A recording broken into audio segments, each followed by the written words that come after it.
Crime time में बात एक ऐसे हैवान की जिसने हैवानियत की सारी हदों को पार कर दिया, एक ऐसे दरिंदे की जिसने दरिंदगी की सारी हदों को पार कर दिया। उसने पहले एक महिला की हत्या की और हत्या करने के बाद उसके शव के साथ अनैतिक कृत्य किया।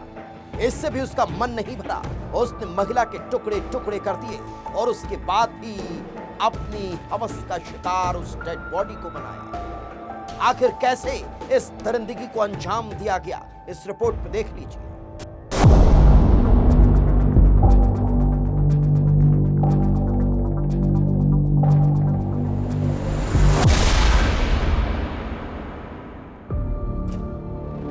जुर्म की हैरान कर देने वाली वारदात,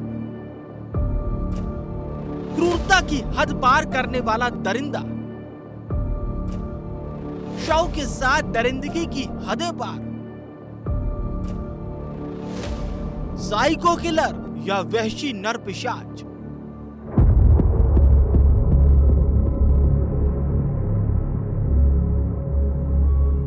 बेमेतरा का चंदनू थाना इलाका।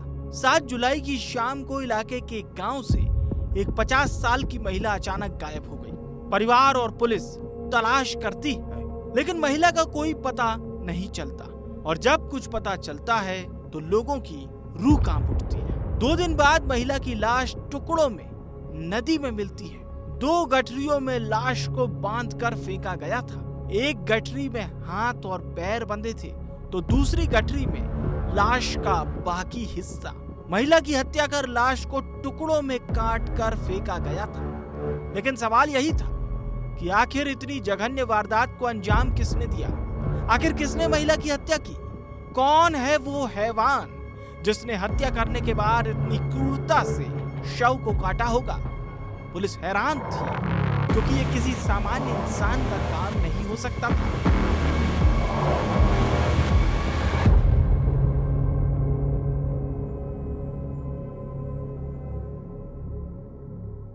सोनपुरी का निवासी है, थाना चंदनू एरिया का। उसकी माँ की गुमशुदगी की रिपोर्ट 7 तारीख को दर्ज कराई थी और नदी के किनारे जिसकी 9 तारीख को डेड बॉडी छत विछत कंडीशन में मिली थी, जिसमें बॉडीज की टॉर्सो से हाथ और पैर काटा गया था। इस सूचना पर से थाना चंदनू में धारा 103(1) और 238 भारतीय न्याय संहिता के तहत अपराध पंजीबद्ध किया गया था और तब से लगातार इस प्रकरण में विवेचना की जा रही थी।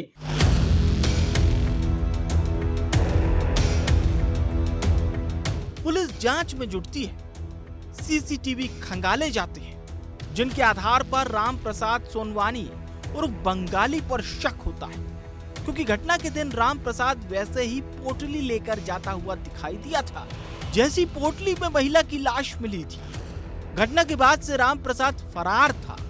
राम प्रसाद मोबाइल का इस्तेमाल नहीं करता था, जिससे उस तक पहुंचना चुनौती बन चुका था। वो तैराकी में एक्सपर्ट था, जिसके चलते आसानी से नदी को पार कर लेता था। इसके बाद पुलिस ने नाव और ड्रोन के जरिए नदी के आसपास तलाश की और आरोपी तक पहुंच गई।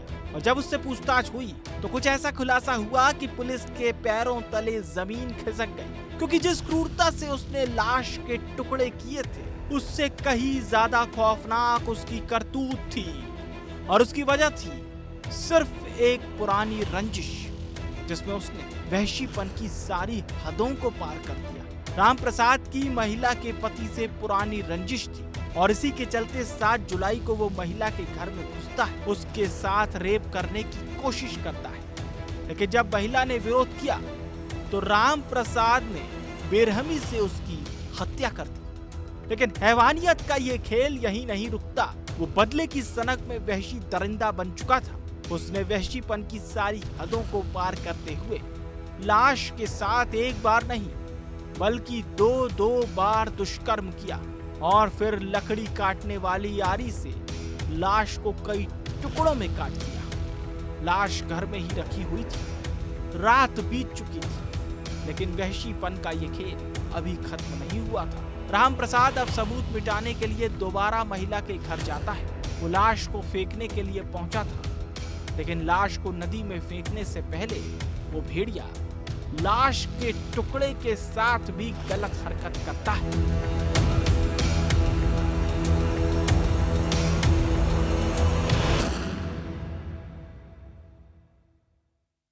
हत्या करने के बाद इसने दो डेड बॉडी के साथ 2 बार गलत काम किया और वहीं लकड़ी काटने के आरे से इसने बॉडी के दोनों हाथ को और दोनों पैर को काटकर उसे पोटली में बांधकर उसे भी एक दिन तक रखा रहा। अगले दिन पोटली खोलकर उसने फिर से जो कटी हुई बॉडी थी उसके साथ 2 बार गलत काम किया और इस तरह से फिर से पोटली बांधकर इसने नदी में बॉडी को डिस्पोज ऑफ किया, जो कि हमको 9 तारीख को प्राप्त हुई।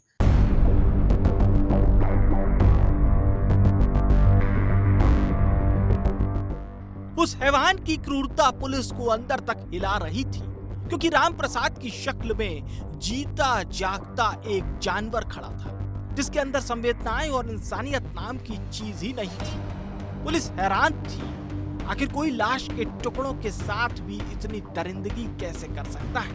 महज एक मामूली रंजिश में कोई इतनी जघन्य वारदात को अंजाम कैसे दे सकता है? पुलिस ने आरोपी को गिरफ्तार कर सलाखों के पीछे भेज दिया और जब बारीकी से जांच की तो पता चला कि वो हैवान पहले भी एक महिला की हत्या के आरोप में जेल जा चुका है, लेकिन इस बार तो उसने क्रूरता और दरिंदगी की सारी हदों को पार कर दिया। ऐसी वारदात को अंजाम दिया कि पूरा इलाका दहशत में आ गया। विस्तार न्यूज के लिए बेमेतरा से योगेंद्र सिंह राजपूत की रिपोर्ट।